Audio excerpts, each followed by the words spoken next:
Hello student, आज हम इस वीडियो में एक्टिव एंड पैसिव वॉइस के बारे में रीड करेंगे।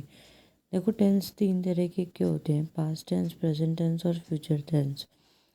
फर्स्ट प्रेजेंट इंडेफिनिट में हम फॉर्म यूज़ करते हैं सब्जेक्ट और एस और वर्ब की फर्स्ट फॉर्म ऑब्जेक्ट। जब हम इसको पैसिव में कन्वर्ट करते हैं ना, तो ऑब्जेक्ट पहले आ जाता है इज एम आर और वर्ब की थर्ड फॉर्म तो कंपलसरी है हर सेंटेंस में, चाहे वो प्रेजेंट का हो, चाहे वो पास्ट का हो, चाहे वो जब आप किसी को भी पैसिव में चेंज करोगे, आप सब में वर्ब की थर्ड फॉर्म ही लगाओगे। शी, इट, नेम सिंगुलर के साथ इज लगेगा, आई के साथ am, we, you, they plural के साथ आर। सब सेंटेंसेस को आपने फॉर्म के वाइज चेंज करना है। बस ध्यान इतना रखना है कि जब भी हम किसी एक्टिव को पैसिव में कन्वर्ट करेंगे तो हम हमेशा वर्ब की थर्ड फॉर्म ही लगाएंगे, चाहे क्वेश्चन में वर्ब की थर्ड फॉर्म क्यों ना मेंशन हो। फॉर एग्जांपल इसका लेके चलते हैं। मैंने आपको बोला आई टीच इंग्लिश, तो इंग्लिश क्या हुआ ऑब्जेक्ट, तो English is taught by me. Object को आपने देखना है। अब मैंने सेकंड सेंटेंस इसको नेगेटिव में ले लेती हूँ, I do not teach English, कि मैं इंग्लिश नहीं पढ़ाती। तो ऑब्जेक्ट क्या हुआ English, English is not taught by me. आई है सब्जेक्ट, तो वो कन्वर्ट हो जाएगा मी, मेरे से। English is not taught by me. आपने ये ध्यान रखना है कि आपने थर्ड फॉर्म पे फोकस करना है। अगर आप किसी भी आंसर में वर्ब की फर्स्ट या सेकंड लगाओगे फॉर्म, तो वो गलत हो जाएगा। इसी में इसका इंटेरोगेटिव क्वेश्चन को रीड करते हैं कि डज शी लाइक हिम, तो इज़ ही लाइक्ड बाय हर। जैसी क्वेश्चन की चाल होगी वैसे ही आंसर की चाल होगी। Does she not like him, is he not like by her. Second page पर आते हैं, प्रेजेंट कॉन्टिन्यू टेंस, तो subject plus is am are plus verb की first form plus I N G plus object. जब change करेंगे तो is am are के साथ बीइंग ऐड कर देंगे, बी ई आई एन जी, और वर्ब की थर्ड फॉर्म प्लस ऑब्जेक्ट। जैसे for example he is playing hockey, तो hockey is being played by me. देखो कंटिन्यू है, वर्ब की first form plus I N G आता है, बट जब पैसिव में चेंज करते हैं तो उसी इज एम आर के साथ हम बीइंग ऐड कर देते हैं, बी ई आई एन जी, और वर्ब की थर्ड फॉर्म। वर्ब की थर्ड फॉर्म कंपल्सरी है, आपने ऐड करनी ही करनी है। नेक्स्ट फॉर्म पर इसी के अगर नेगेटिव में चलते हैं क्वेश्चन पे कि you are not solving sums, तो sums are not being solve by you. Interrogative में is he teaching her, is she being taught by her, him sorry. Present perfect tense में subject plus has have plus verb की third form plus object, तो change करेंगे object plus has have plus been, B double E N, और verb की third form plus object. ध्यान रखिए he, she, it, name singular के साथ आप हैज़ लगाओगे, I, we, you, they plural के साथ आप हैव लगाओगे, और वर्ब की थर्ड फॉर्म तो ऐड होगी। नेक्स्ट है for example he has stolen my purse, तो my purse has been stolen by him. Negative आया, फिर इंटेरोगेटिव क्वेश्चन भी आ जाएगा। Has Seema polished her shoes, तो have her shoes been polished by Seema. Next में चलते हैं past indefinite tense.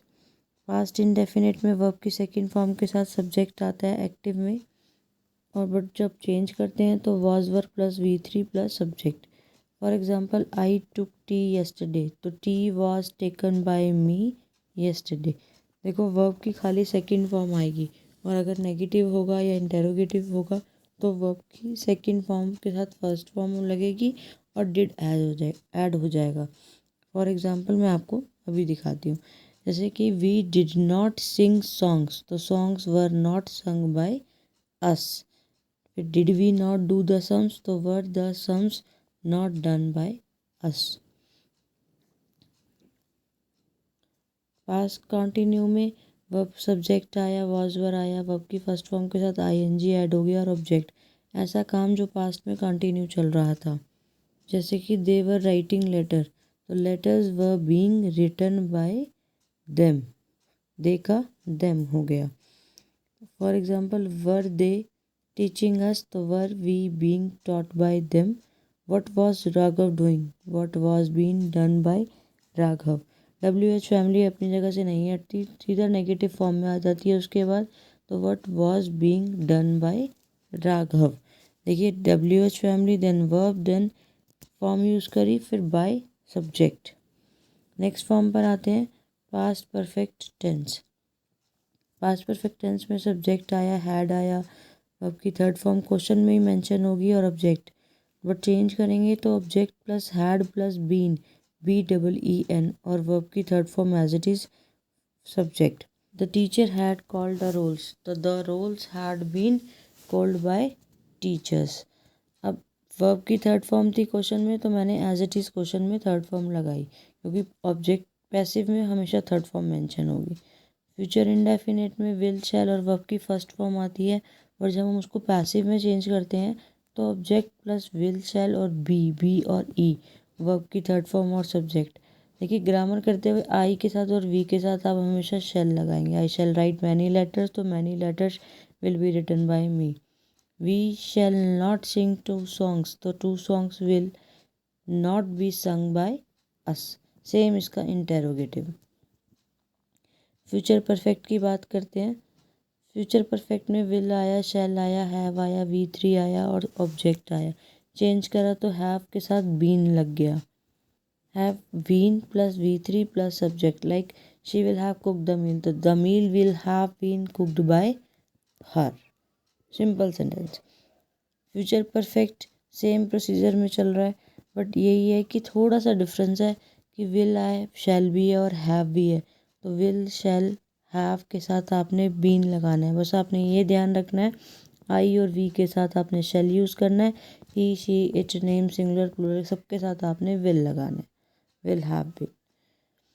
For example, she will not have cooked the meal. The meal will have been cooked by her. Shall I not have scolded him? Will he not have been scolded by me? Thank you so much.